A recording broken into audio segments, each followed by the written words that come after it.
Language is a crucial part of a culture. It evokes the customs, beliefs, and values of a group and bonds the speakers, giving them an identity. Gaelic is one such example. It's a Celtic language and was the language of people living in Britain during pre-Roman times. The Celts were a tribal group in ancient Europe and spread their influence from Ireland to Turkey between 400 BC to 800 AD.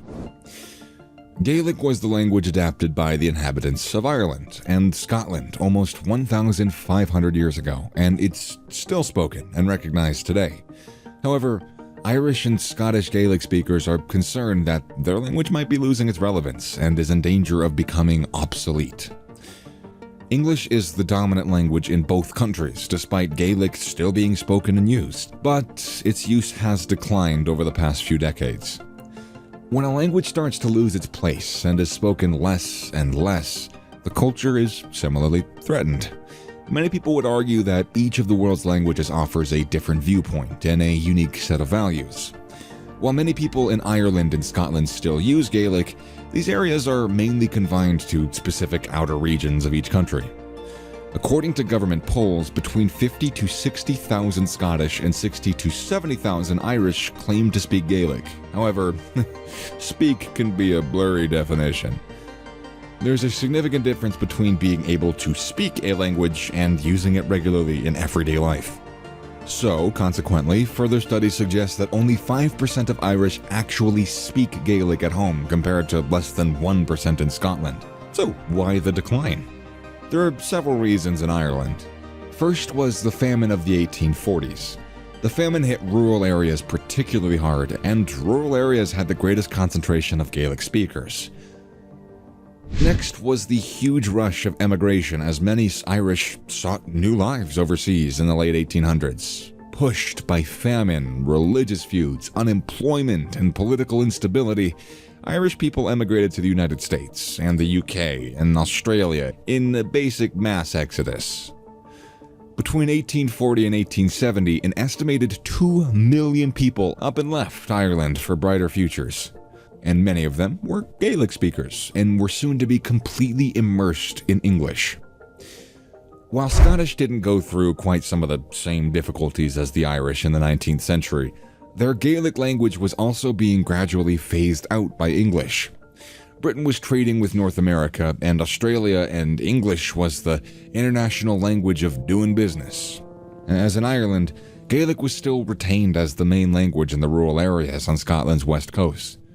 In the 1970s, it was estimated around 80% of the people in the Western Isles were native Gaelic speakers.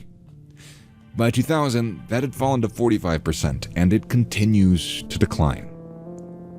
Today, these same areas are still the Gaelic strongholds of Scotland. Skye and the Western Isles residents have the highest rates of Gaelic speakers in Scotland today, even if they're decreasing. By the 20th century, Gaelic had become a minority language in Ireland. As is the case today, the western rural Gael-touched regions became the prominent areas of Gaelic speakers, hell-bent on preserving their culture. English was being spoken in schools and, more importantly, the parliament, courts, and businesses. And the same applied for Scotland. In both countries, English was seen as the language to speak if you wanted to get anywhere, or if you wanted to get anything done. This cast Gaelic in a dubious light, and by the mid-20th century, parents were reluctant to teach it at home. Migration and globalized technology are other factors pushing Gaelic into the background in Ireland and Scotland. Over 350,000 international migrants live in Scotland, which accounts for 7% of the population. 17% of Ireland's population are foreign-born. As a result of the more common bonding language of English is used more and more, making Gaelic seem just unnecessary. While the use of Gaelic has certainly declined over the past 100 years, there are determined efforts to preserve it. It's recognized as an official language in Ireland and Scotland. However, many people believe that this isn't enough on its own to guarantee its survival. They see it as merely paying lip service to a language, rather than working on programs to get people actually using Gaelic in everyday life. In 2021, Scotland launched its Speak Gaelic campaign, which is a multimedia learning program aimed at, you guessed it, enticing people to enjoy Gaelic and reconnect with their Celtic culture. The initiative is aimed at people of Scottish descent both at home and around the world to try their hand at this ancient language, irrespective of their ability. The point is to make a connection and enjoy speaking in their original tongue. Dublin City Council took advantage of the endless series of lockdowns over the past few years to promote Improving Your Irish.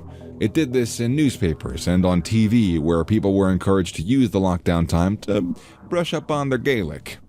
Recommendations included watching the weather in Gaelic, using Gaelic news channels with subtitles, and joining the informal Zoom meetings with a Gaelic-only theme.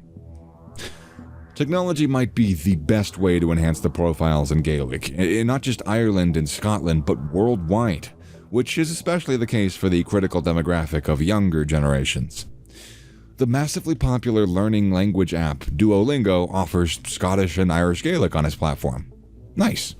Already over 600,000 people have registered on the Scottish program, and over 1 million users are actively learning Irish Gaelic.